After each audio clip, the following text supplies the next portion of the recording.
রাধে রাধে বন্ধুরা, good evening. আমরা চলে গেছিলাম শপিং করতে। ভি বাজারেও গেছিলাম, স্টাইল বাজারে। প্রথমে স্টাইল বাজারে গেছি, তারপরে ভি বাজারে গেছি। এটা বোধহয় যথাসম্ভব ভি বাজার, কারণ স্টাইল বাজারে ভিডিও করতে পারিনি। প্রচুর পরিমাণে বৃষ্টি হচ্ছিল, মানে যখন আমরা নেমেছি রোড থেকে প্রচণ্ড পরিমাণে বৃষ্টি। এই যে মানে বাজার শপিং হয়ে গেছে, বাড়িতে নিয়ে এসেছি। আমার জন্য কিচ্ছু কিনিনি। হ্যাঁ কিনেছি, আমার জন্য একটা সানগ্লাস কিনেছি, এই ছেলের সব, আর একটা শুধু আছে ছেলের বাবার।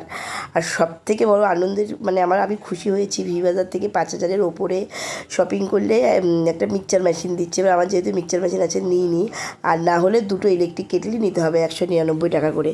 তাই আমি দুটো ইলেকট্রিক কেটলি নিয়েছি, একটা আমি নিয়েছি, একটা আমার সেজে বোন নিয়েছে।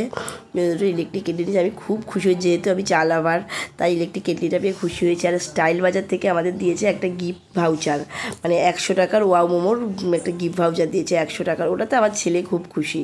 ও জামা পেয়ে যতটা খুশি হয়েছে, গিফট ভাউচারটা পেয়ে যাতে দ্বিগুণ খুশি হয়েছে। বা এই ভিডিওটা ভালো লাগলে লাইক কমেন্ট শেয়ার করে দিও। আর কার কার এখনও পুজোর শপিং বাকি আছে একটু কমেন্টে জানিও।